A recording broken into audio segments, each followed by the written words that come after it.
29 नक्सलियों के शव, टेबल पर AK-47 और लाइट मशीन गन, कुछ आधुनिक विस्फोटक कंट्रोलर, तैयारी एक बड़े हमले की, लेकिन अंजाम माओवाद के खिलाफ सबसे सफल ऑपरेशन। हम 1 या 2 साल में इस देश से नक्सलिज्म को उखाड़ कर देंगे।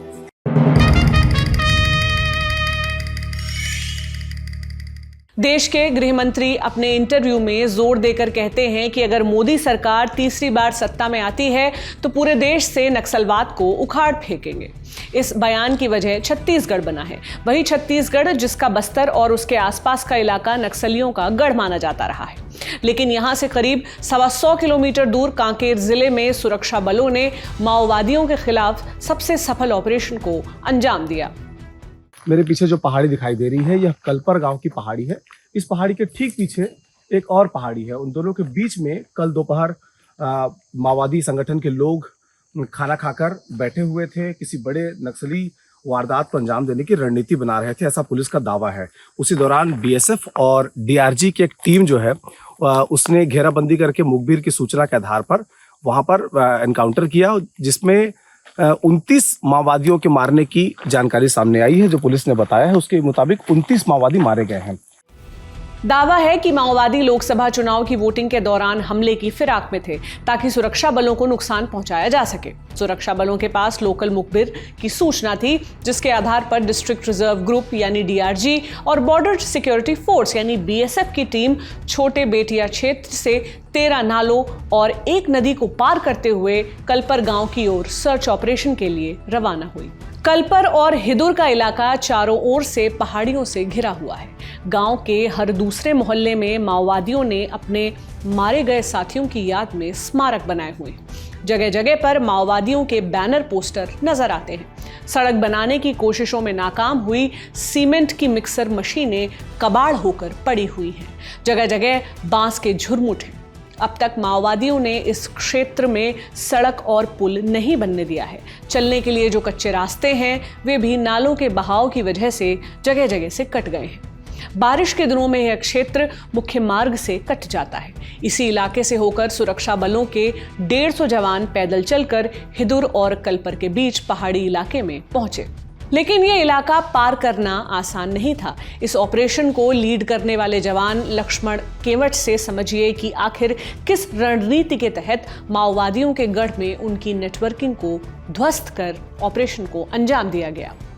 नदी से पहले ही हम लोग वहाँ से पैदल गए थे और वहाँ से जाते समय ही हम लोग को रास्ते में नक्सली जो कभी भी अपना मौजूदगी जब दर्ज कराते हैं बड़ी संख्या में, तो आसपास अपनी सुरक्षा के लिए आउटर कार्डन में रखते हैं, पेट्रोलिंग टीम रखते हैं, संतरी रखते हैं, जो संगम सदस्य होते हैं, जो नक्सल सहयोगी लोग होते हैं। हर नदी घाट के पास में ये लोग उपलब्ध रहते हैं ताकि जैसे ही कोई पुलिस पार्टी उनके कोर एरिया में जाए उसकी सूचना वो समय रहते उनको तक पहुंचाए।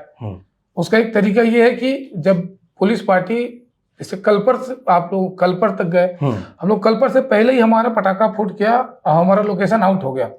अच्छा, हाँ, पटाखा जिसे वो सूचना सूचना के लिए लोग कि पुलिस पार्टी अंदर घुस चुकी है, पटाखा फूटा। बावजूद उसके हम लोगों ने जो एरिया हमको मुखबिर से सूचना मिला था उस एरिया पे जाकर सर्च किए।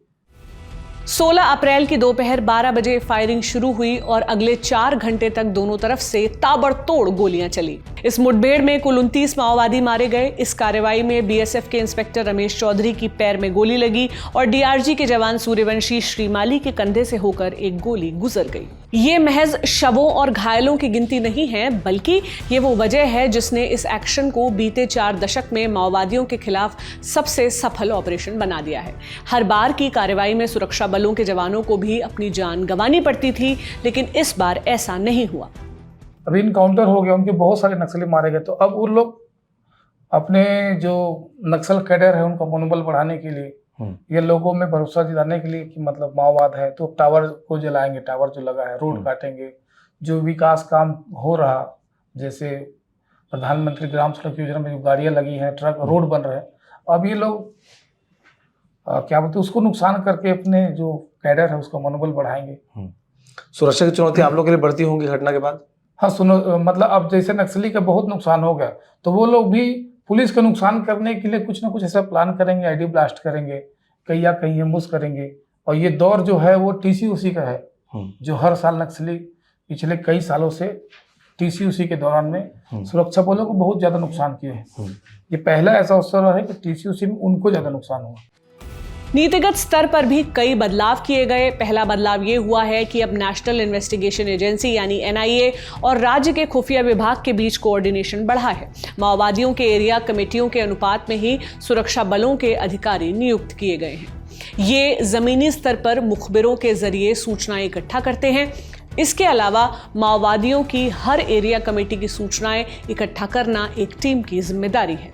ये टीम उस एरिया कमेटी के माओवादियों के मूवमेंट पर नजर रखती है। तीसरी महत्वपूर्ण पहल ये हुई कि सूचनाएं मिलने के बाद और ऑपरेशन शुरू करने से पहले नजदीकी जिले के सुरक्षा बलों के साथ समन्वय बनाया जाता है, ताकि एक जिले में जब नक्सलियों को घेरा जाए तो दूसरे जिले और पास के कैंप के जवान उनके भागने का रास्ता रोक सके। अब खुफिया तंत्र मजबूत होने के कारण समय पर माओवादियों की मौजूदगी की सूचना मिल रही है। 2018 से 2023 तक छत्तीसगढ़ में कांग्रेस की सरकार थी, जब भूपेश बघेल राज्य के मुख्यमंत्री थे।